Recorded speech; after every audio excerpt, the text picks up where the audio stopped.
नमस्कार बच्चों, मेरा नाम संचित राज है और मैं आपको इतिहास पढ़ाने आया हूँ। तो हम लोग क्लास 6 का इतिहास पढ़ रहे हैं और हमने आपको पहले अध्याय में पढ़ाया हमारे अतीत के बारे में, जिसमें कि मैंने आपको बताया आदि मानव के बारे में, इतिहासकार के बारे में, वो लोग क्या खाते थे, है ना? कैसे आग की आविष्कार हुई। इन सबको आगे बढ़ाते हुए हम लोगों ने ये भी देखा कि वो लोग क्या करते थे, एक जगह से दूसरी जगह जाते थे खानाबदोश की तरह, जानवर पालते थे और धीरे-धीरे बाद में उन्होंने खेती सीखा। तो जब खेती सीख लिया तो वो लोग एक जगह रहने लगे। उसके बाद एक समुदाय का निर्माण हुआ, फिर गाँव का निर्माण हुआ, फिर शहर का निर्माण हुआ, फिर राज्य का निर्माण हुआ और फिर देश का निर्माण हुआ। ठीक है? तो इन सब चीज़ों को हमने देखा और वो लोग इसके साथ-साथ क्या करते थे? व्यापार करते थे। नहीं हुआ तो बता दीजिएगा, मैं रुक जाऊँगा। कंटिन्यू करो। वो लोग उन लोगों को क्या सीखा? व्यापार सीखा। व्यापार के साथ-साथ एक दूसरे की सहायता करना सीखा। मैंने बताया आपको कि वो लोग कैसे पत्थरों का क्या करते थे, वो लोग औजार बनाते थे और उस औजार से क्या करते थे, जानवरों को मारते थे और उसे खाते थे और उस पत्थरों से क्या करते थे, अपने आप को बचाते भी थे जंगली जानवरों से। तो इन सब चीज़ों को हम लोगों ने प्रथम अध्याय में देखा। मैं आपको रिवीजन करा रहा था। तो आज का हमारा जो दूसरा अध्याय है, उसका जो टॉपिक है वो है क्या, कब, कहाँ और कैसे। आखिर इतिहास क्या है? ये कब आया? कहाँ से आया? कैसे आया?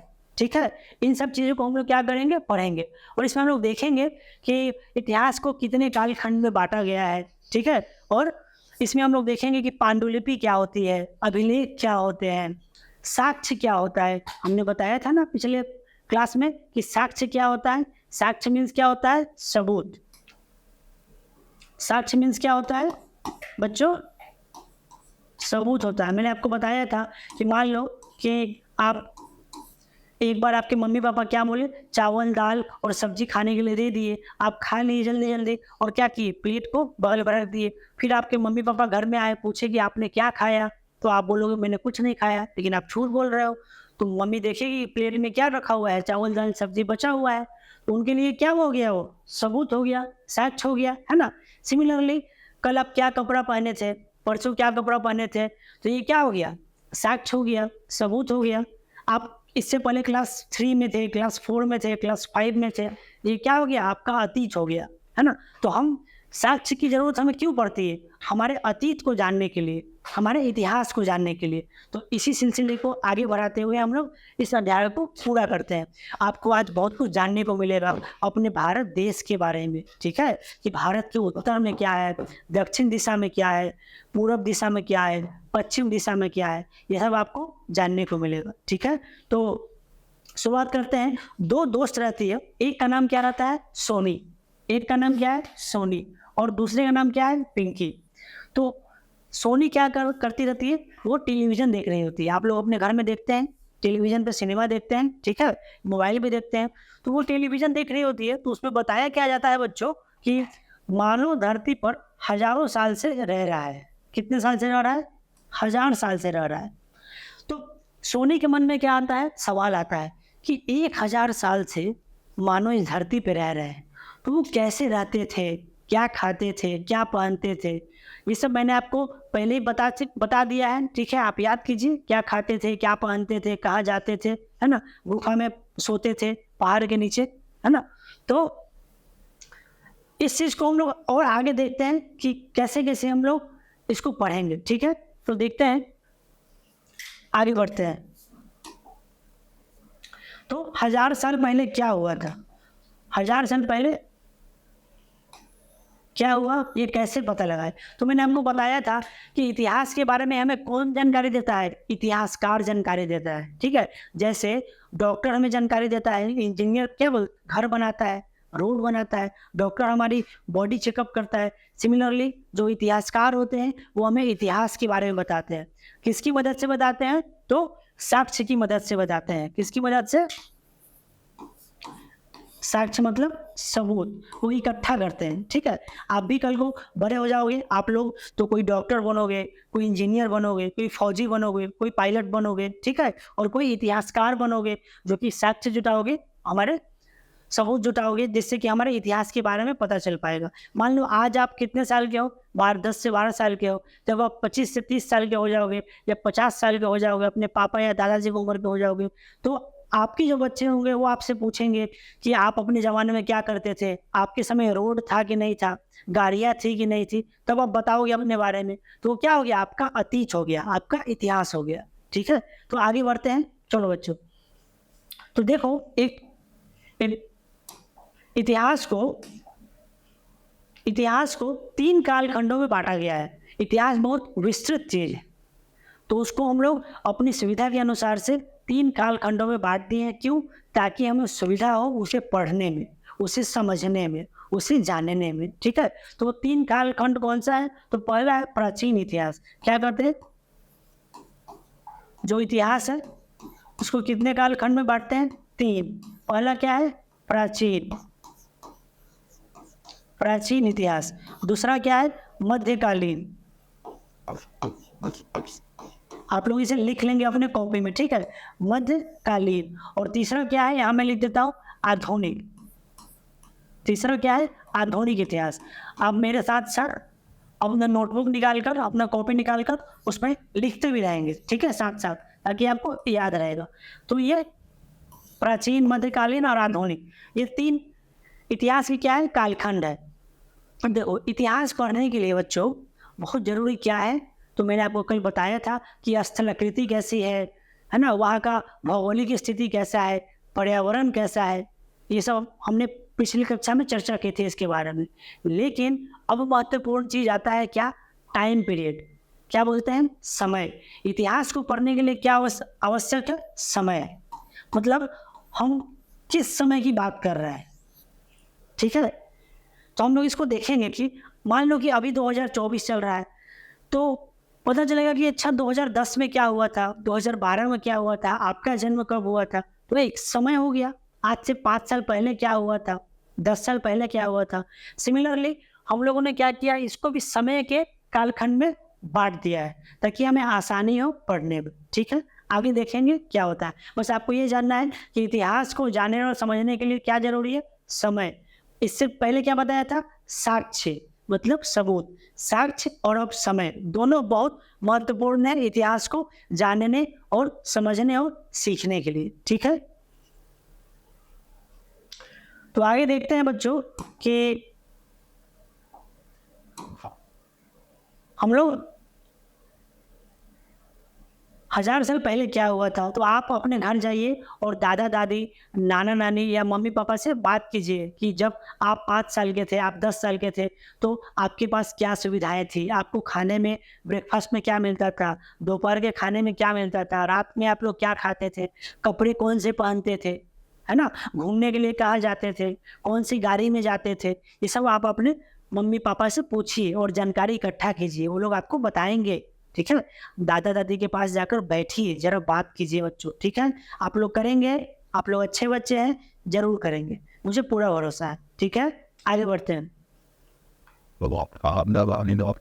तो अध्ययन का काल निर्धारण कैसे करें? तो मैंने आपको बताया है कि अतीत से वर्तमान तक विभिन्न घटनाओं का तिथि क्रमानुसार अध्ययन एवं विश्लेषण इतिहास का विषय है। मैंने आपको बताया कि इतिहास को 3 कालखंडों में बांटा गया, प्राचीन, मध्यकालीन और आधुनिक। ठीक है, किंतु यह ध्यान रखना आवश्यक है कि ऐतिहासिक प्रक्रिया निरंतर चलती रहती है और यह विभाजन इस प्रक्रिया में कहीं बाधा न बने। ठीक है, तो मैंने आपको बताया कि अपनी सुविधा के लिए इसे क्या किया गया है? डिवाइड किया गया है। आगे बढ़ते हैं, देखते हैं अगला टॉपिक क्या है। देखिए, प्रत्येक ऐतिहासिक युग की अपनी विशेषताएं हैं। क्या है? अपनी एक विशेषता है। जैसे कि मैंने आपको बताया कि प्राचीन हो गया, मध्यकालीन हो गया और आधुनिक हो गया। अभी ये शब्द आ रहे हैं, आप जाने, आपको आपके मन में होगा कि सर क्या होता है, तो हम लोग आगे देखेंगे कि प्राचीन इतिहास किसे कहते हैं, मध्यकालीन किसे कहते हैं और आधुनिक किसे कहते हैं। लेकिन सबकी अपनी क्या है, एक विशेषता है। ठीक है, जैसे कि हर जो आपको सब्जेक्ट पढ़ाया जाता है, संस्कृत हो गया, साइंस हो गया, मैथ्स हो गया, सबकी एक विशेषता है। सिमिलरली इसकी भी अपनी एक क्या है, विशेषता है। अब देखते हैं क्या है। प्राचीन काल मानव जाति के आरंभिक क्रियाकलापों से 8वीं शताब्दी, मतलब 700 से लेकर 750 तक निर्धारित किया गया है। अब मैं आपको एक बार बता देता हूँ, ठीक है, कि इसका कालखंड क्या है। आप लोग इसको लिख लीजिएगा, ठीक है। देखो, प्राचीन काल में क्या है, आप लोग लिख लीजिए। ऐसे स्टार्ट करते हैं, जब धरती की शुरुआत हुई थी 4 लाख से लेकर 10,000 BC तक। लेकिन आप लोग बाद में पढ़ेंगे कि ये BC क्या होता है ना। आप इसमें देखेंगे, अभी आने वाला आपका टॉपिक है समय, कि हम लोग कैसे बांटते हैं, कब हम लोग। 2 चीज़ आपको आएगा समझ में, ठीक है बच्चों। एक आएगा AD, एक आएगा BC। अब दोनों का उपयोग कैसे करते हैं मैं आपको अभी 10 मिनट के बाद बताऊंगा इसी कक्षा में, ठीक है। तो भी आपको देखना है क्या,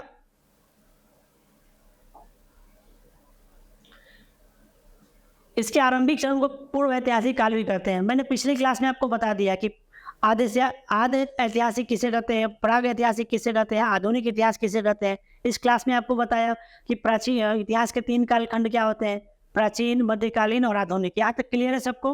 अब आगे बढ़ते हैं, ठीक है।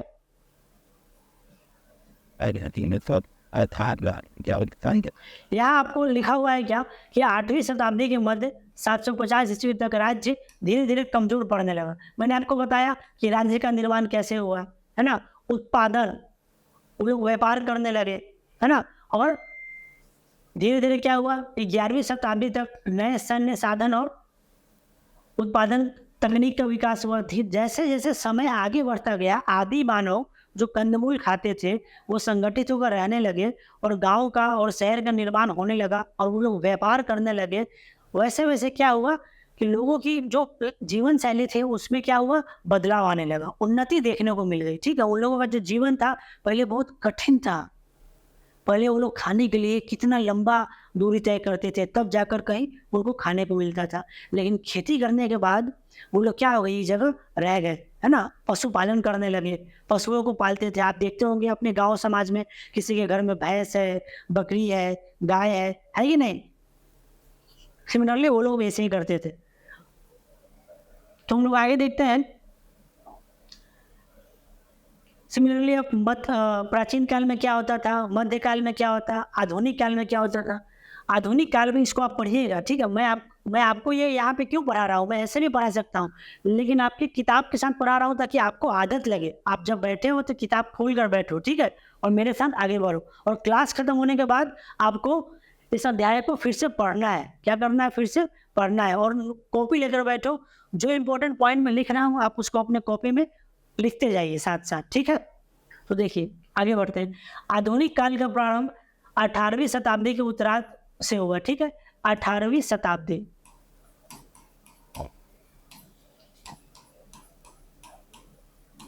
ठीक है। मान लो ये लो जीरो से लेकर 700 तक आपका क्या हो गया, प्राचीन।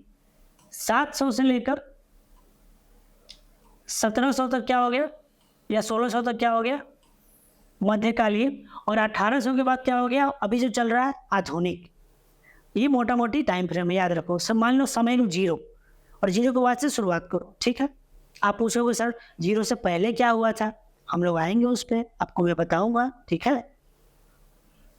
तो आप लोग जान रहे कि अब देखते हैं कि आधुनिक काल में क्या हुआ था, ठीक है। तो आधुनिक काल में क्या हुआ था कि हम लोग पश्चिम देश के क्या बन गए थे, पश्चिम देश द्वारा नए विचार और नए व्यवहार भारत में लाए गए। हम लोग क्या हुआ था आधुनिक काल में, हम लोगों को जो आज अंग्रेज है, ब्रिटिश है, जो लोग इंग्लैंड बोलते हैं, जिसे ब्रिटेन बोलते हैं, उन लोगों ने भारत पर यहाँ आकर हम लोगों को अपना गुलाम बना लिया। हम लोगों को उन्होंने क्या किया, शासन करना शुरुआत कर दिया, ठीक है। हम लोग देखेंगे कि वो लोग शासन करना कैसे शुरू किया, आगे जब पढ़ेंगे तब। बस इतना जानिए कि हम सभी भारतवासियों को वो लोग अंग्रेजी हुकूमत क्या करने लगी, यहाँ पे शासन करने लगी। वो लोग अपना संस्कृति, अपना कल्चर, क्या खाना है, कैसे रहना है, वो लोग सब क्या करने लगे, हम लोगों को बताने लगे। तो कहीं ना नई प्रशासनिक व्यवस्था आने लगी, है ना, विदेशियों द्वारा स्थापित की गई। हमारे देश के आर्थिक संसाधन का लाभ प्राप्त करना वो लोग चाहते थे। हमारे देश को क्या किया, उन्होंने शोषित किया। यहाँ के आदमियों को, जो लोग उनके खिलाफ बोलता था उसको मार देते थे, है ना, जेल में बंद कर देते थे, या नए नए कानून बनाकर बोलते थे कि आप लोगों को मेरे खिलाफ नहीं बोलना है। जितने भी अंग्रेज थे वो बोलते थे कि जितने भी भारत में लोग रह रहे हैं मेरे खिलाफ कोई नहीं बोलेगा, हाँ, ऐसा सब हुआ है बच्चों, है ना? आज आप लोग कितनी आज़ादी के साथ जी रहे हैं, खा रहे हैं, पी रहे हैं, लेकिन आज से 400 साल पहले, 500 साल पहले ऐसा नहीं था, ठीक है?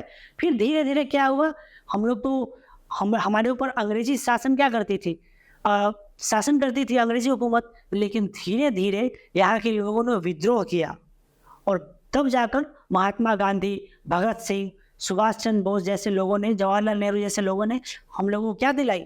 आज़ादी दिलाई। हम लोगों को आज़ादी कब मिली? 15 अगस्त 1947 को फाइनली जाकर क्या हुआ? भारत आज़ाद हो गया। आप लोग जानते होंगे। और उसी दिन हम लोग क्या मनाते हैं बच्चों? स्वतंत्रता दिवस मनाते हैं। हम लोग स्कूल में जाते हैं और झंडा फहराते हैं। पता है आपको? चलिए आगे बढ़ते हैं। तो क्या होता है, आर्थिक शोषण किया। भारत में जितने सारे ऐसे रिसोर्स थे, संसाधन थे, सबको क्या किया? अंग्रेज यहाँ से ले गए, है ना? जैसे कि रिसोर्स मतलब संसाधन, कोयला हो गया, है ना? यहाँ की पानी हो गई, ठीक है? यहाँ के गोल्ड हो गए, सिल्वर हो गए, क्या हो गया? सबको अंग्रेज यहाँ से क्या करके माइंस, खदान से निकाल के ले गए अपने पास, ठीक है? तो आगे देखते हैं। तो फिर क्या हुआ? आप कहोगे सर आगे क्या हुआ? कहानी सुनने में तो बहुत अच्छी लग रही होगी, है ना? अपने अतीत के बारे में जानने में। अब मैं बताता हूँ आगे क्या हुआ, ठीक है? तो अब देखिए यहाँ पे एक टर्म है उपनिवेशवाद। ये बहुत अच्छा है, याद कर लीजिएगा, आपके एग्जाम में आएगा कि उपनिवेशवाद किसे कहते हैं। तो जब कोई दूसरा देश किसी देश पे आक्रमण करता है और उस पर शासन करता है और वहाँ के जो संसाधन है उसको क्या करता है? अपने हित के लिए उपयोग करता है, उसे क्या कहते हैं हम लोग? उपनिवेशवाद कहते हैं, ठीक है? जो हमारे देश के आर्थिक संसाधन का लाभ प्राप्त करना चाहते थे, इस व्यवस्था को क्या कहते हैं? उपनिवेशवाद कहते हैं। तो मैं आपसे पूछूं, क्या भारत कभी उपनिवेशवाद रहा है? तो हाँ रहा है। तो किस देश का रहा है? तो ब्रिटेन का रहा है, इंग्लैंड का रहा है। उन लोगों ने हम पर क्या किया है? शासन किया है, ठीक है? आगे देखते हैं। इसके अंतर्गत किसी उन्नत देश किसी दूसरे कमजोर देश पर अधिकार कर उसका आर्थिक शोषण करता है। मैंने आपको बता दिया। स्वाभाविक था कि भारतीयों में इसके विरुद्ध एक चेतना जगी। 19वीं शताब्दी के उत्तरार्ध में भारत में इस औपनिवेशिक सत्ता के विरुद्ध राष्ट्रीय आंदोलन, मैंने आपको बताया कि आंदोलन हुआ। आंदोलन में हम सभी लोगों ने हिस्सा लिया, है ना? और तब जाकर सत्य और अहिंसा के सिद्धांतों से प्रेरित रहा। सन 1947 में भारत को आज़ादी मिली, मैंने आपको बताया, और एक नया संविधान बना। एक क्या बना? संविधान। आप कहिएगा सर ये संविधान क्या होता है, ये क्यों बना? तो संविधान का मतलब होता है रूल बुक, मतलब जहाँ पे हम लोगों को जीने के लिए, खाने के लिए, पीने के लिए वहाँ पे कानून बना हुआ है, ठीक है? वहाँ में लिखा गया है कि आपको कैसे रहना है, आपको चोरी नहीं करनी है, चोरी करोगे तो गलत बात है, आपको सज़ा मिलेगी, सज़ा का प्रावधान है ना? आपको किसी को मारना नहीं है ना? किसी के साथ दुर्व्यवहार नहीं करना है, किसी को गाली नहीं देना है, अपशब्द नहीं करना है, ये सब गलत बात है, ठीक है? तो जैसे कि एक परिवार को चलाने के लिए आपके पिताजी या दादाजी आपके घर में क्या बनाते हैं? एक नियम बनाते हैं, एक कानून बनाते हैं। बनाते हैं कि नहीं बनाते हैं जी? रात में आपको बाहर जाना अलाउड नहीं है, मम्मी बोलेगी, पापा बोलेंगे, दादाजी डांटेंगे, है ना? अभी आप बच्चे हैं। सिमिलरली पूरे देश को चलाने के लिए क्या बनाया गया? संविधान बनाया गया, ठीक है? आगे बढ़ते हैं। इस संविधान के द्वारा जनता को अपने प्रतिनिधियों द्वारा शासन का अधिकार मिला, ठीक है?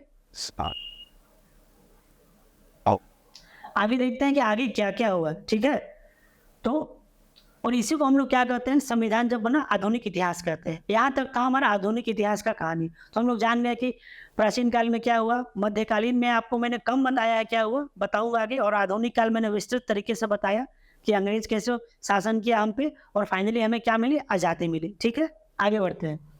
दूसरा, मानव जाति के इतिहास को हम कैसे जानते हैं? मैंने आपको बताया था, ये अब मैंने आपको पहले ही बता दिया है कि मानव जाति के इतिहास को हम लोग कैसे जानते हैं? तो साक्ष्य के थ्रू जानते हैं। सबूत कि वो लोग पहले कहाँ रहते थे, क्या खाते थे, क्या पीते थे, आज भी हमें मिला है। बड़े बड़े आप जब बड़े हो जाओगे तो पहाड़ में घूमने जाओगे तो अभी वो लोग कैसे रहते थे, है ना? पत्थर के जो औजार वो लोग बनाए हैं आज भी हमारे देश में। जब आप नई दिल्ली आएंगे तो यहाँ की म्यूजियम में रखा हुआ है। तो जल्दी से आप लोग पढ़ लिख कर बड़े हो जाइए और घूमने आइए और देखिए, है ना? वो औजार, वो किसमें पानी पीते थे, मिट्टी का बर्तन होता था, सब यहाँ पे सुरक्षित है ना? तो मानव जाति के इतिहास की जानकारी हमें कई स्रोतों से मिलती है, ठीक है। मैंने आपको बताया इसमें से स्रोत अतीत में लिखी गई पुस्तकें। तो हम मानव जाति के बारे में विभिन्न तरीकों से जान सकते हैं।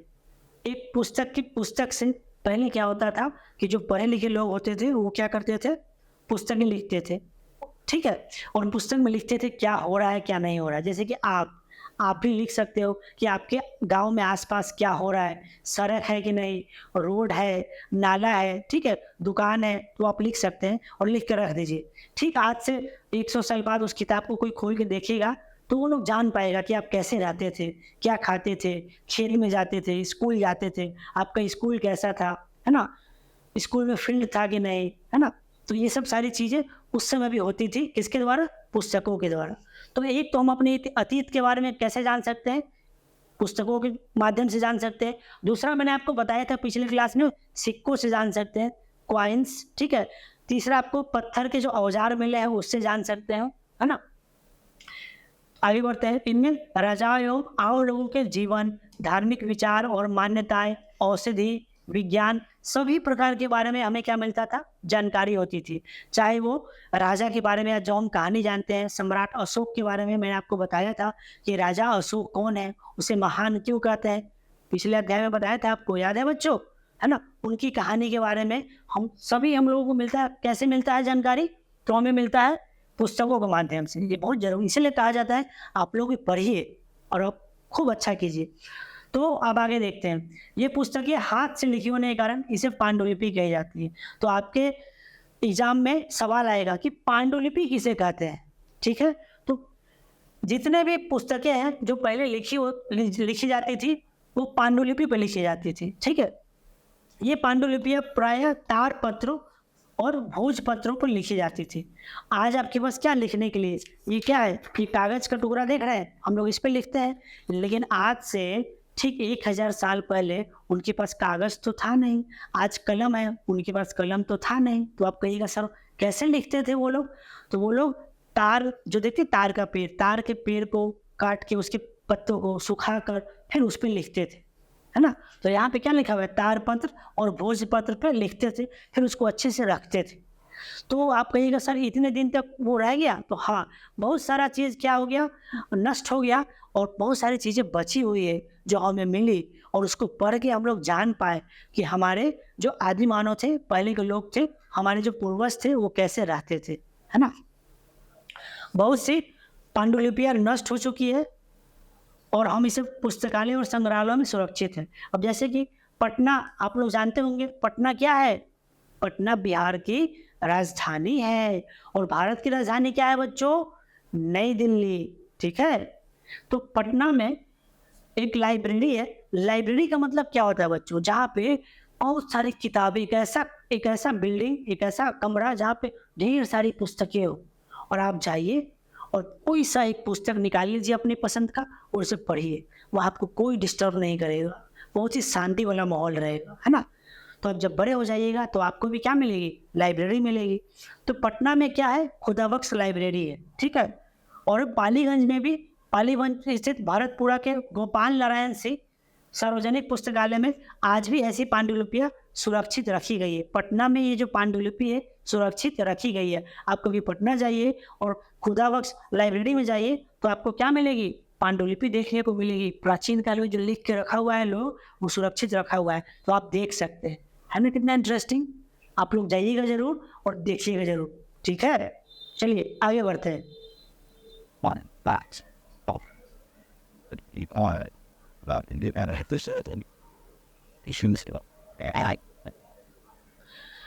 तो अब देखिए यहाँ पे क्या है, एक टर्म है आपका अभिलेख। क्या है, देखिए यहाँ पे आप देख रहे हैं, ये आपकी पुस्तक में तार पत्रों पर लिखी गई पांडुलिपि। आपके किताब में देखिए लिखा हुआ है, या तो सही से नहीं नजर आ रहा है, आप देखिएगा, ये छोटा छोटा क्या है, ये राइटिंग लिखा है, ये क्या है, ये राइटिंग लिखा हुआ है। हम लोग इसी को पढ़ के क्या करते हैं, जानकारी हासिल करते हैं, ठीक है। ये तो पांडुलिपि हो गया। और दूसरा क्या है, अभिलेख। ठीक है सर, ये नया टर्म है, अभिलेख किसे कहते हैं, तो पहले के राजा महाराजा क्या करते थे, पत्थरों पे क्या करते थे, ये ना ये बहुत बड़ा विशाल मान लो कि ये विशाल पत्थर है, ठीक है, और यहाँ का कोई राजा है, तो ये अब वो क्या करता था, आदेश देता था कि आज से सभी लोग सुबह सुबह उठेंगे और व्यायाम करेंगे। ये लिख दिया और गांव के किसी ऊंचे स्थान पे रख देता था ताकि गांव के सभी लोग देख सके। तो राजा का आदेश आया कि आज से सभी लोग उठेंगे और सुबह सुबह व्यायाम करेंगे। तो सभी को करना होता था व्यायाम, क्यों? क्योंकि वो राजा का आदेश था कि व्यायाम करने से क्या होता है, एक्सरसाइज करने से क्या होता है, हमारा बॉडी तंदुरुस्त रहता है, ठीक है। तो ऐसे ही अभिलेख, कोई पूछेगा अभिलेख किसे कहते हैं, तो पत्थरों पे, बड़े बड़े पत्थरों पे जो राजा का आदेश लिखा होता था उसे क्या कहते थे, अभिलेख कहते हैं, ठीक है। तो जब आप भारत घूमोगे देखोगे कि बहुत सारे पत्थर पे आपको अभिलेख लिखा हुआ आज भी मिल जाएगा, ठीक है, और हम लोग उसे सुरक्षित रखे हुए हैं, ठीक है। आगे बढ़ते हैं।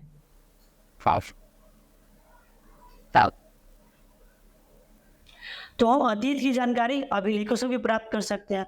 ऑब्वियसली आप पूछिएगा सर तब तो हम अतीत की जानकारी हम अपने इतिहास के बारे में अभिलेखों से प्राप्त कर सकते हैं, बिल्कुल कर सकते हैं। जैसे कि हम लोग साक्ष्य, जो सबूत हो गया, सिक्के हो गए, कॉइन्स हो गया, ठीक है, बहुत सारी चीज़ें देखिए, पुस्तकों से हम लोग प्राप्त कर सकते हैं अपने इतिहास के बारे में, पांडुलिपि से प्राप्त कर सकते हैं, अभिलेख से भी प्राप्त कर सकते हैं, ठीक है। तो उस समय के बारे में क्या क्या आदेश लिखा जाता था, है ना। आगे बढ़ते हैं बच्चों।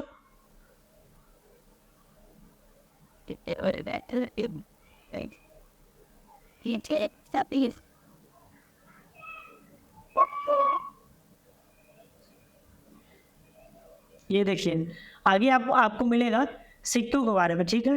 यहाँ देख लिए हम लोग अभिलेख, और यहाँ देखिए इसके अतिरिक्त वस्तुओं के माध्यम से हमें क्या मिलती है, जानकारी मिलती है। मतलब जो भी चीज़ हम लोग यूज करते हैं उसके माध्यम से हमें क्या मिलती है, जो बची हुई है संरक्षित है, हमारे इतिहास के बारे में जानकारी मिलती है। जैसे कि आपका क्या हो गया, वस्तुओं के माध्यम से हमें अतीत के बारे में जानकारी मिलती है। ऐसी वस्तुओं का पत्थर एवं ईंट से बनी इमारतें, अवशेष, औजार हो गया, हथियार, बर्तन, आभूषण, मूर्तियाँ, चित्र, सिक्के, सभी से हमें क्या मिलती है, इतिहास के बारे में जानकारी मिलती है ना। और जो लोग इसे खोज करता है उसे क्या कहते हैं, पुरातात्विक वस्तुओं का अध्ययन करने वाले व्यक्ति को क्या कहते हैं, पुरातत्वविद कहलाता है। आप कहिएगा ये नया टर्म है सर कि पुरातत्वविद किसे कहते हैं, तो जो व्यक्ति पुराने जो हथियार, औजार, बर्तन, आभूषण, चित्र जो प्राप्त हुआ है, हमें अवशेष प्राप्त हुआ है, उसका जो अध्ययन करता है ना, उसे क्या कहते हैं, पुरातत्वविद कहते हैं। तो बोलिएगा सर इसका काम क्या है, तो जैसे कि डॉक्टर का काम क्या है, आपको चेक करना, इंजेक्शन देना, दवा देना कि आप ठीक हो जाए।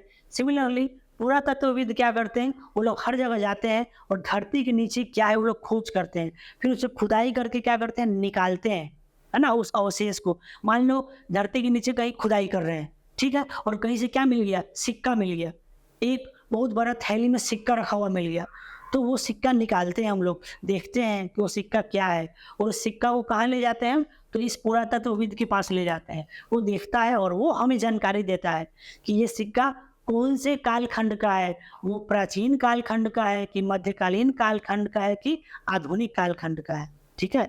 तो हो गया ना सहूलियत इतिहास को जानने के लिए। इसलिए हमने क्या किया, इतिहास को 3 कालखंडों में बांटा है। तो आपके एग्जाम में सवाल आएगा अभिलेख किसे कहते हैं, उसको आप लोग लिख लीजिएगा डिफिनीशन। पांडुलिपि किसे कहते हैं, तीसरा है पुरातत्वविद कौन कहलाता है ना, किसे कहते हैं, लिख दीजिएगा। चलिए आगे बढ़ते हैं। और यहाँ देखिए ये सिक्का है, मैंने बार बार जिक्र किया सिक्का का, यहाँ आपका सिक्का है, और ये मृदभांड है। मृदभांड किसे कहते हैं, मिट्टी के द्वारा जो बर्तन बनाया जाता है उसे क्या कहते हैं, मृदभांड कहते हैं। ये देखिए मटका, आप लोग जानते हैं मटका, या आपके गांव में देखते हैं हाथी मिट्टी का बनता है, मटका बनता है, जो कुम्हार होते हैं क्या करते हैं, वो मिट्टी का बर्तन बनाता है, दिया बनाता है, वो सब क्या हो गया, मृदभांड हो गया। तो वो भी जब खुदाई कीजिएगा कहीं कहीं तो वो भी निकलता है, ठीक है, पूरा पूरा अपने शेप में नहीं, टूटा फूटा निकलता है, तो वो हम लोग उससे पता लगाते हैं कि वो किस कालखंड का है। और आगे हम लोग देखेंगे कि पता कैसे लगाते हैं, ठीक है, वो कौन सा टेक्नोलॉजी है, किस प्रोसेस का यूज करते हैं ताकि हमें पता चलता है। आप कहिएगा सर कि मान लो कि ये मिल गया, ये क्या, ये पॉट मिल गया, अब ये प्राचीन काल का है कि आधुनिक काल का है कि मध्यकालीन इतिहास है, ये कैसे पता लगाएंगे? तो ये टेक्निक है बच्चों, एक रहस्य है, हम लोग उसको पढ़ेंगे और जानेंगे कि कैसे पता लगाते हैं। ठीक है, तो बच्चों मैं आपको बता रहा था ब्रह्मांड के बारे में। ठीक है, तो आगे देखिए कि पुरातत्व वस्तुओं में जानकारी, जैसे कि पक्षी हो गया, मछली हो गया, उनकी हड्डियां भी मिली है। जब खुदाई होती है तो हमें कुछ भी मिल सकता है। ठीक है, कंकाल मिल सकता है मानव जाति को, और मिला भी है बहुत सारा कंकाल, है ना। जब मनुष्य पहले, आज आप लोग देखते होंगे कि जब मनुष्य की मृत्यु हो जाती है तो क्या होता है, लोग उसे हिंदू धर्म में क्या करते हैं, जला देते हैं। मुस्लिम में क्या करते हैं, जमीन के नीचे दफना देते हैं। तो वो बाद में हमारा शरीर क्या बन जाता है, कंकाल बन जाता है, और वही कंकाल जब हम लोग खोदते हैं तो मिलता है। ठीक है, अब तो आप कहिएगा कि वो कंकाल किस कालखंड का है, तो उसको जानने के लिए हम लोग एक प्रोसेस, इसको क्या है बोलते हैं, रेडियो डेटिंग बोलते हैं, है ना। क्या बोलते हैं उसे, रेडियो डेटिंग बोलते हैं, कार्बन डेटिंग बोलते हैं। तो उसी से हम लोग पता लगाते हैं। कार्बन डेटिंग C14 क्या है आपका, C14। अभी आप लोग देखेंगे, मैं आपको बताऊंगा, बस इतना ध्यान रखिए। कोई पूछेगा कि इतिहास के बारे में हम लोग कैसे पता लगाते हैं, तो C14 के माध्यम से। इसको हम लोग क्या बोलते हैं, रेडियो डेटिंग बोलते हैं या कार्बन डेटिंग बोलते हैं। ठीक है, तो आगे बढ़ते हैं। अब देखिए यहाँ पे क्या है, डॉक्टर स्नोपर ने पटना के कुमराहर नामक स्थान में खुदाई द्वारा चंद्रगुप्त मौर्य के राजमहल के स्तंभ निकाले। अब देखिए, है ना कितना इंटरेस्टिंग बात, कि एक आदमी है डॉक्टर स्नोपर, वो क्या है, पुरातत्वविद है। उन्होंने पटना में एक जगह है थोड़ा सा दूर, कुमराहर, वहाँ पे उन्होंने क्या निकाला, तो चंद्रगुप्त मौर्य के राजमहल के स्तंभ निकाले। इस खुदाई में सोने के बैल के टुकड़े प्राप्त हुए। जो सोने का बैल, ठीक है, वो क्या है, वहाँ प्राप्त हुआ है। और इसे मगध साम्राज्य की समृद्धि और वैभवता प्रकाश पड़ता है। मतलब जो मगध साम्राज्य, आपको बोलिएगा सर ये क्या है मगध साम्राज्य, तो मैंने आपको बताया था कि गांव का निर्माण हुआ, गांव के बाद राज्य का निर्माण हुआ, राज्य के बाद शहर का निर्माण हुआ, साम्राज्य का निर्माण हुआ। तो बहुत सारे साम्राज्यों में एक साम्राज्य का क्या नाम था, मगध, और उसके बारे में हम लोग आने वाले अध्याय में पढ़ेंगे। ठीक है, तो कोई पूछेगा कि मगध साम्राज्य से क्या प्राप्त हुआ है, तो क्या प्राप्त हुआ है बच्चों, सोने के बैल के टुकड़े मिले हैं। ठीक है, आगे देखते हैं। इस तरह पांडुलिपि, अभिलेख, सिक्के और पुरातत्व से संबंधित अन्य स्रोतों के आधार पर पुरातत्वविद नव इतिहासकार अतीत का अध्ययन करते हैं, और इन्हीं स्रोतों के माध्यम से वे अतीत की व्याख्या करते हैं। समझ गए हम लोग इतिहासकार के बारे में, पुरातत्वविद का क्या काम है, आप समझ गए, है ना। अब देखिए सिक्का क्या है, मैंने बार बार बताया है। आप देखते हैं, ये कॉइन हो गया, इस पर मान लो ये 5 रुपये का कॉइन है, आप लोग देखते होंगे, इस पर कोई ना कोई पेंटिंग बना रहता है या भारत लिखा रहता है। अभी आप देख रहे हो तो आपके पास, लेकिन आप कभी सोचे हैं कि आज से 500 साल पहले जो सिक्का था, मान लो ये सिक्का हो गया या कोई सिक्का ऐसा हो गया, आज आप लोग सर्कल में सिक्का देखते हैं, कोई ऐसा सिक्का हो गया, कोई ऐसा सिक्का हो गया, तो उस पर क्या लिखा होता था, कभी सोचे हैं, कौन सी फोटो बनी होती थी, है ना, अन इंटरेस्टिंग चीज़। तो आप लोग देखना, अभी देखो यहाँ पे, तो सिक्कों शासकों द्वारा जारी किया जाता था, जिस पर राजकीय चिन्ह, धार्मिक चिन्ह या कोई लिपि अंकित होती थी। सिक्कों का अध्ययन मुद्रा शास्त्र कहलाता है। ठीक है, अब देखिए मुद्रा शास्त्र कहलाता है। अब आपके एग्जाम में सवाल आएगा कि मुद्रा शास्त्र क्या होता है, तो सिक्कों का अध्ययन क्या कहलाता है, मुद्रा शास्त्र कहलाता है, आपको याद कर लेना है। और उस मुद्रा पे कौन से चिन्ह है, तो राजकीय चिन्ह हो सकती है, जैसे कि भारत का क्या है, अशोक स्तंभ है, जो शेर वाला फोटो देखते हो निकला हुआ है, वो है ना। तो आप अभी जाएंगे और 1 रुपये का सिक्का, 2 रुपये का, 5 रुपये का, 10 रुपये का जो सिक्का है उसे आप देखेंगे अपने घर में जाकर, और नोट भी देखेंगे आपके पास 10 रुपये का, 50 रुपये का, उस पर क्या अंकित है। ठीक है, तो जितने भी सिक्के हैं, सिक्के के अध्ययन को क्या कहते हैं, मुद्रा शास्त्र कहते हैं बच्चों। इसको लिख लेना है, एग्जाम में आपके सवाल आएगा ये। आगे बढ़ते हैं। तो सिक्के के माध्यम से भी हम क्या कर सकते हैं, देख सकते हैं कि हमारे इतिहास में क्या क्या हुआ, क्या क्या नहीं हुआ। अब आगे बढ़ते हैं। मैंने आपको बताया था कार्बन विधि के बारे में, देखिए यहाँ पे वो टॉपिक आ गया, कार्बन रेडियो कार्बन विधि। C14 के बारे में बताया था, कार्बन 14, C14। सी मतलब यहाँ कार्बन होता है, सी मतलब कार्बन। आप लोग जब बड़े हो जाओगे जो पीरियोडिक टेबल में पढ़ोगे कि कार्बन का मतलब क्या होता है, फिलहाल आप यही जानिए कि कार्बन पद्धति के द्वारा हम लोग क्या करते हैं, उसका कालखंड निकालते हैं, समय बताते हैं क्या है नहीं, ठीक है। तो तिथि निर्धारण मैंने आपको बताया था कि तिथि निर्धारण कैसे करते हैं, समय निर्धारण कैसे करते हैं, वही हम लोग देखने जा रहे हैं। किसके माध्यम से करते हैं, रेडियोधर्मी पदार्थ के माध्यम से करते हैं। तो क्या होता है आखिर, संक्षेप में देख लीजिए। जब हम लोग मनुष्य जिंदा है तो हम लोग क्या करते हैं, देखिए ये भौतिक शास्त्री करते हैं, ठीक है। सारी वस्तुओं में एक प्रकार का रेडियोधर्मी पदार्थ होता है जो कार्बन 14 कहलाता है। सभी वस्तुओं जो सजीव वस्तु है उसमें पाया जाता है, ठीक है। रेडियोधर्मी पदार्थ वे होते हैं जिनसे निश्चित दर पर छोटे छोटे कण निकलते हैं, छोटे छोटे कण निकलते रहते हैं। जब मनुष्य, पशु या पौधा जिंदा होते हैं तब वो जिस मात्रा में वायुमंडल से क्या लेते हैं, कार्बन लेते हैं। हम लोग क्या ले रहे हैं, कार्बन ले रहे हैं। लेकिन जब वो मर जाते हैं तो वो उसी मात्रा में क्या करते हैं, कार्बन रिलीज करते हैं। और तब हमें पता चलता है कि वो कितना पुराना है, ठीक है। तो वो कार्बन रिलीज करते रहते हैं, मतलब छोड़ते हैं।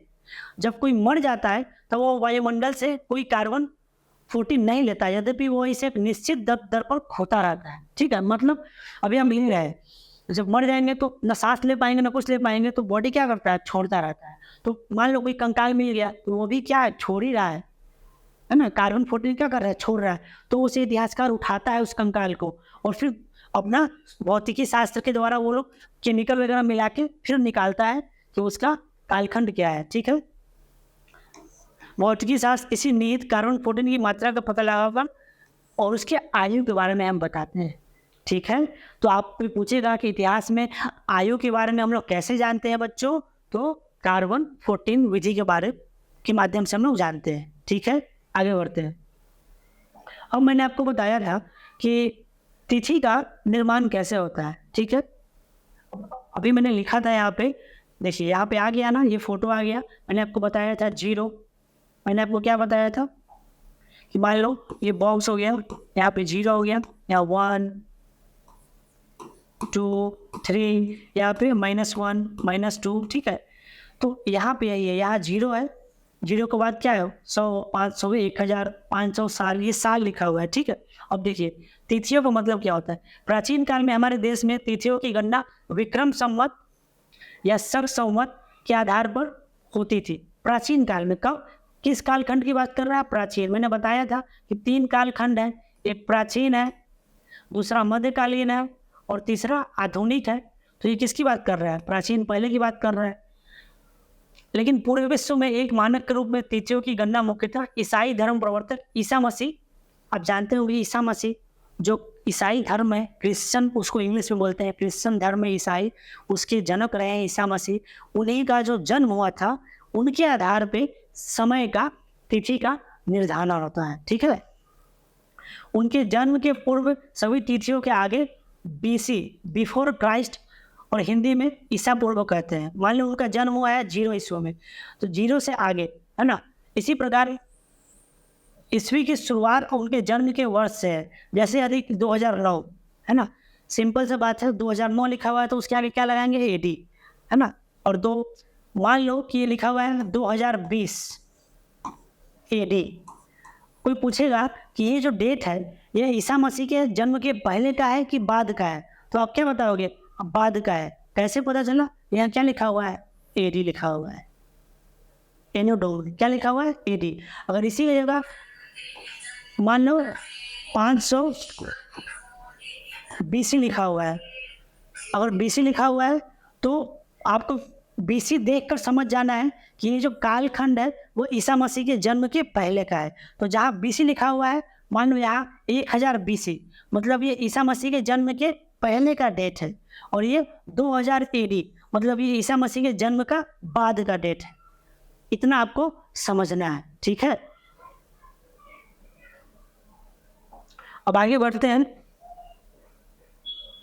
अब आते हैं बहुत ही इंटरेस्टिंग चीज़ पे। यहाँ तक तो था, अब हम लोग जानेंगे भारत के मैप के बारे में, ठीक है। कि भारत जो हमारा देश है, भारत के उत्तर दिशा में क्या है, कभी सोचा आपने?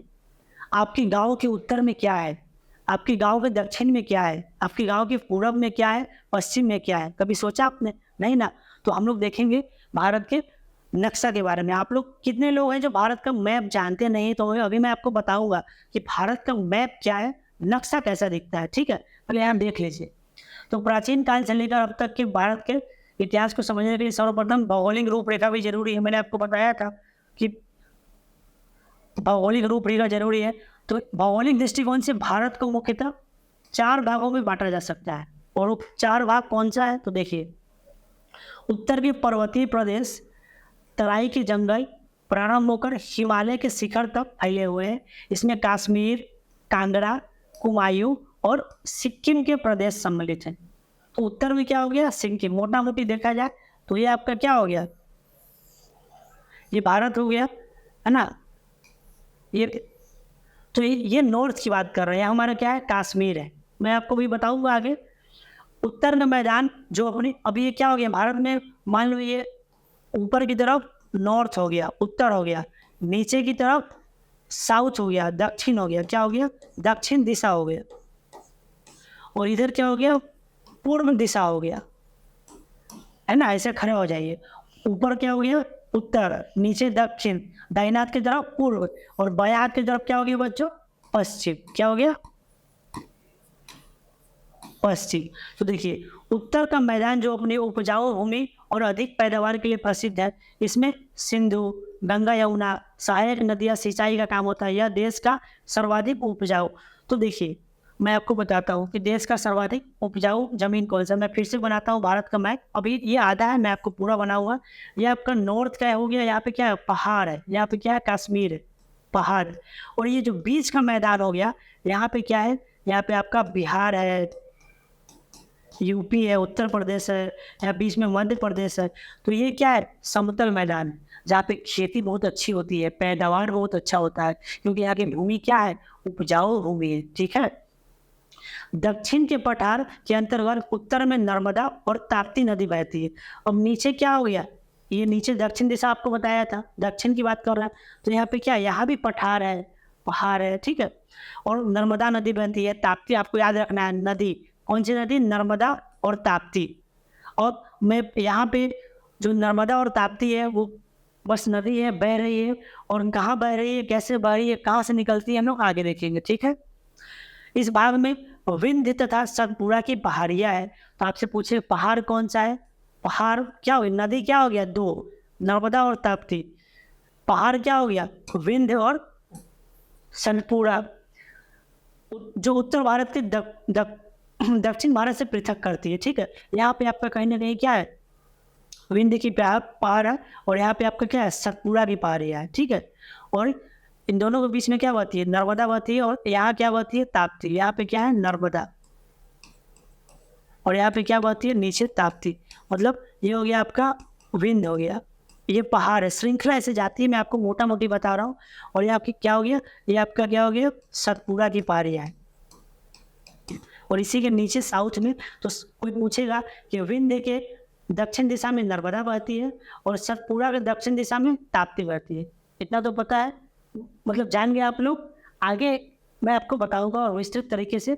आपके जो भूगोल के टीचर हैं वो आपको बहुत अच्छे तरीके से बताएंगे इन सब चीज़ों के बारे में, ठीक है। बस आप वो जानिए। सुदूर दक्षिण के मैदान में गोदावरी तथा कृष्णा नदी बहती है। एकदम दक्षिण पार्ट में क्या है? यहाँ पे तो नदी है, गोदावरी, कृष्णा, कावेरी। उपजाऊ डेल्टा वाले प्रदेश में मिले। तो हम लोगों ने देखा भारत की नदी के बारे में।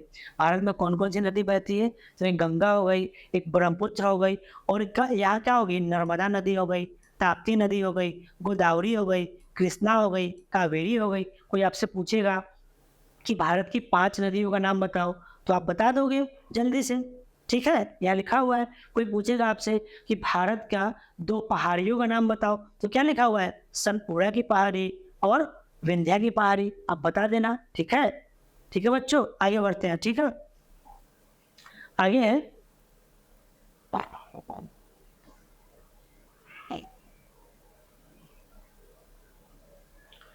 भारतीय उपमहाद्वीप की उत्तरी सीमा पर।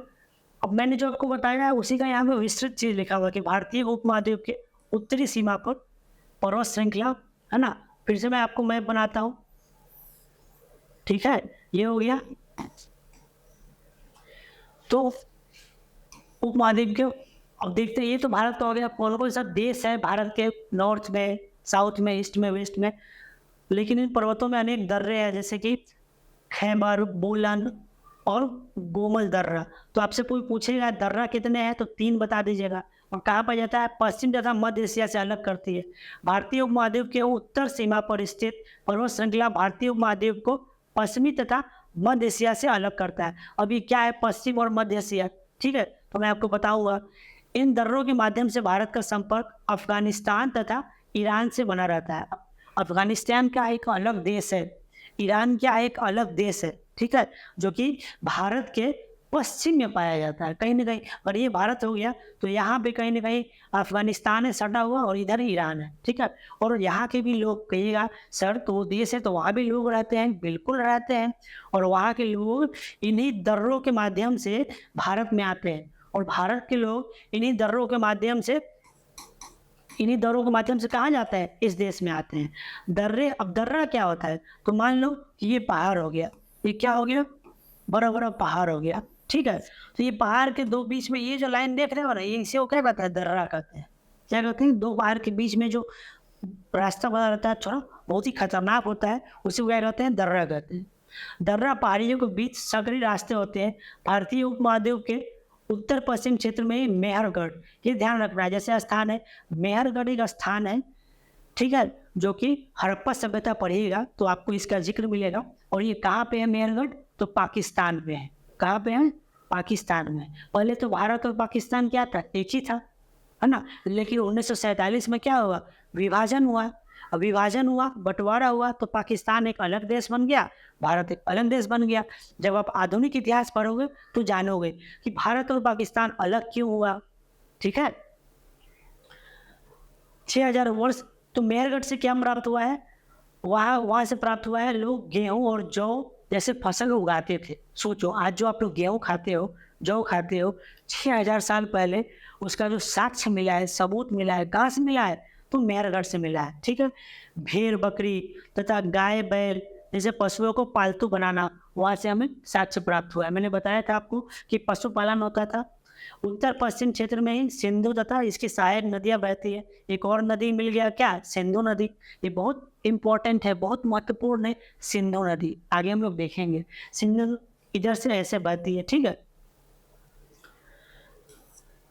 और सिंधु नदी के किनारे ही क्या हुआ था? सभ्यता का क्या हुआ था? निर्माण हुआ था, विकास हुआ था। मैंने आपको बताया था कि नदी घाटी के किनारे, पिछले क्लास में, कि बहुत सारी सभ्यता का निर्माण नदी घाटी के किनारे हुआ है। और एक नदी घाटी क्या है? सिंधु नदी घाटी। और सिंधु नदी घाटी के किनारे सभ्यता का विकास हुआ है, ठीक है। अब आगे बढ़ते हैं। उपमहाद्वीप के उत्तर पूर्व में, अब देखिए, ये जो आपका भारत का नक्शा हो गया, मैं फिर से बनाता हूँ।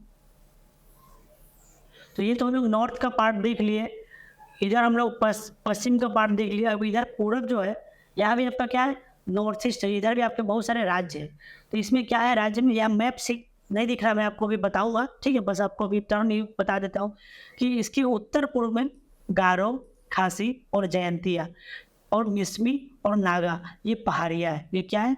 पहाड़ है। इससे पहले हम लोग पहाड़ देखे थे, सतपुड़ा की पहाड़ियाँ, विंध्या की पहाड़ियाँ, और ये इतने पहाड़ और मिल गए। तो आपको जानने को मिल गया पहाड़ के बारे में। कोई पूछेगा 5 पहाड़ों के नाम बताओ तो बता दोगे। इन पहाड़ियों के नाम पर ही आ गया आदिवासी मानव समूह की पहचान है। और ये जो आप गारो, मिसमी, जयंतिया देख रहे हैं, ये आदिवासियों का समूह भी है, ठीक है। जब आप और बड़े हो जाओगे अपने भूगोल में पढ़ोगे, देखोगे, आखिर ये गारो, खासी, जयंतिया, मिसमी, है ना, और नागा। मिसमी कहाँ है? अरुणाचल प्रदेश में है। और गारो, खासी, जयंतिया कहाँ है? आपके मेघालय में, ठीक है। आपको देखने को मिलेगा। तो आपको आज जाना है और भारत का नक्शा देखना है। भारत के नक्शा में देखना है कि मेघालय राज्य कहाँ है, अरुणाचल प्रदेश राज्य कहाँ है, जम्मू एंड कश्मीर कहाँ है, भारत के उत्तर दिशा में है, जम्मू एंड कश्मीर की दक्षिण दिशा में है, ठीक है। आपको जाके देखना है, ठीक है। और विंध्य के दक्षिण में ब्रह्मगिरी स्थल पर 3000 साल पहले महापाषाणी संस्कृति का निर्माण हुआ। महापाषाणी संस्कृति को पृथक, उसके चारों तरफ बड़े बड़े पत्थर गाड़ दिए गए। मतलब पहले क्या होता था? महापाषाण संस्कृति में मोटा मोटी क्या होता था? महापाषाण संस्कृति में जब पहले लोग जब मर जाते थे तो उनको क्या है, मान लो कि ये इंसान है, ठीक है, ये मर गया, ये मर गया, तो इसको क्या करते थे, पहले गाड़ देते थे ज़मीन के अंदर, और इसको चारों तरफ क्या करते थे, बड़ा बड़ा पत्थर इसके चारों तरफ रख देते थे। यही पहले का क्या था, रीति रिवाज था, ठीक है, महापाषाण संस्कृति में। आगे हम लोग देखेंगे कि विंध्या की पहाड़ियों के उत्तर पूर्व में ब्रह्मपुत्र नदी के पश्चिम में गंगा तथा उसकी सहायक नदियाँ बहती है ना। और विंध्य के पहाड़ी हम लोग देखे हैं, और वहीं पे क्या है, दो आपका साइट है इंपॉर्टेंट है कि विंध्य पहाड़ियों के उत्तर में कोल्डीवा और चौपानी मांडव ऐसे स्थल है जहाँ सबसे पहले चावल और धान उपजाया जाता था। देखिए बच्चों, जौ के बारे में हम लोग ने जान लिया है। यहाँ देखिए कोल्डीवा और चौपानी मांडव दोनों कहाँ है, उत्तर प्रदेश में है, उत्तर प्रदेश राज्य में है। अब जाइए और देखिए कि उत्तर प्रदेश राज्य कहाँ है। तो वहाँ पे सबसे पहले चावल धान उपजाया जाता था। उत्तर भारत में बहने वाली गंगा नदी, मैंने बताया गंगा नदी दक्षिण का क्षेत्र प्राचीन काल में मगध के नाम से जाना था, ठीक है, और एक विशाल साम्राज्य की स्थापना है। तो हम लोगों ने देखा भौगोलिक रूपरेखा के बारे में, और हम लोग लास्ट में देखेंगे क्या कि भारत का नाम भारत कैसे पड़ा, ठीक है।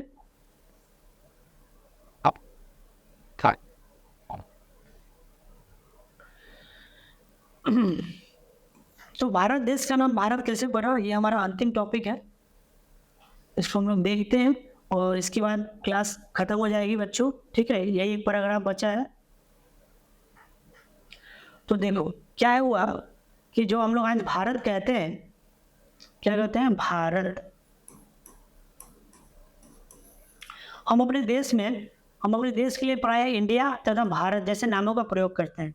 इंडिया शब्द इंडस से निकला है, इंडस मतलब सिंधु घाटी सभ्यता। मैंने आपको बताया था, क्या बताया था, सिंधु जो नदी है, सिंधु नदी, ठीक है, जिसे सिंधु संस्कृति भी कहा जाता है, आप बाद में पढ़ोगे। लगभग 2500 साल वर्ष पहले उत्तर पश्चिम की ओर से आने वाले ईरान, है ना, मैंने ईरान के बारे में बताया था कि ईरान कहाँ है, भारत के पश्चिम में है। और यूनानी मतलब ग्रीस ने सिंधु को हिंदोस अथवा इंडोस कहा था। वो लोग एस को एच बोलते थे, क्या बोलते थे, एस को एच बोलते थे। सिंधु बोलने नहीं आता था तो वो लोग हिंदू बोलते थे, सौ को ह कहते थे। इसलिए क्या किया, हिंदूस बोलना उन लोगों ने शुरू कर दिया। इस नदी का पूर्व में स्थित भूमि को इंडिया कहा गया, और फारसी में यह शब्द हिंद एवं हिंदुस्तान जैसे नामों की उत्पत्ति का कारण था, ठीक है। तो ये जो विदेशी थे उन्होंने क्या किया, भारत को एक नाम दिया, सिंधु से हिंदू पड़ा। तो किस नदी के कारण भारत का नाम आज हिंदुस्तान या हिंदू है, तो सिंधु नदी की वजह से, ठीक है। और सिंधु घाटी सभ्यता आने वाले अध्याय में मैं आपको पढ़ाऊंगा, ठीक है। इसी तरह दूसरी मान्यता के अनुसार इस देश का नाम भारत नामक मानव समूह के नाम पर पड़ा। एक मानव, बहुत सारे मानव का समूह था, उसको बोलते थे भारत। उसी के नाम पे क्या पड़ा, हमारा भारत देश का नाम पड़ा, जो उत्तर पश्चिम क्षेत्र में रहते थे। इसका उल्लेख ऋग्वेद में मिलता है। मैंने आपको वैदिक पीरियड बताया था कि वैदिक काल भी हमें पढ़ना है, जहाँ से वेद के बारे में, ग्रंथ के बारे में, मंत्र के बारे में, उच्चारण के बारे में पता चलता है।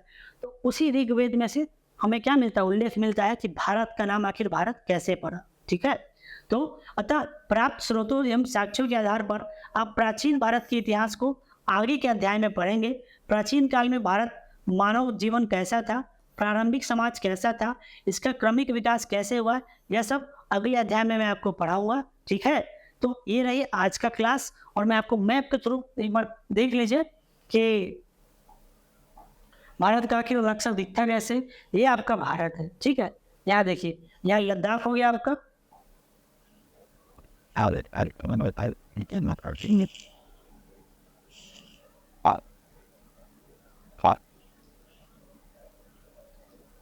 यहाँ देखिए ऊपर लद्दाख हो गया आपका, एक सेकंड, हाँ ये लद्दाख हो गया। ये जम्मू कश्मीर, हिमाचल प्रदेश, उत्तराखंड, ये उत्तर प्रदेश मैंने आपको बताया। यहाँ पे चौपानी मांडव कोल्डीवा मिला है। इधर अरुणाचल प्रदेश है, असम है, नागालैंड है। इसी तरीके से आप जाकर देखोगे नीचे क्या है, तमिलनाडु है। ये सब भारत में बसा राज्य है। और ये ऊपर क्या हो गया, नॉर्थ हो गया, नीचे दक्षिण, इधर पूर्व और इधर पश्चिम। और यहाँ पे क्या बहती है, यही से आपका सिंधु नदी है ना, इधर ही बहती है। और इधर क्या आपका पाकिस्तान है, सटा हुआ है पाकिस्तान, है ना। ये पूरा क्या है, ये पाकिस्तान है, और इधर अफगानिस्तान है, और यहाँ पे ईरान है। तो ईरान से लोग क्या होते थे, लोग ईरान से आते जाते थे किस माध्यम से, दर्रा के माध्यम से यहाँ से भारत आते थे, यहाँ के लोग आते थे, यहाँ के लोग जाते थे। ठीक है, तो ये भारत का विस्तृत मैप है। यहाँ महाराष्ट्र हो गया, मध्य प्रदेश हो गया, उत्तर प्रदेश हो गया। ठीक है, तो आप लोग जाकर देखेंगे, है ना, या आप मोबाइल के माध्यम से देख सकते हैं, या मैप के माध्यम से, या भूगोल के टीचर आपको पढ़ाएंगे। ठीक है, तो ये रहा आज का क्लास बच्चों। तो आज के लिए इतना ही, फिर अगले अध्याय में मिलेंगे। तब तक आप अपना ख्याल रखिए। धन्यवाद।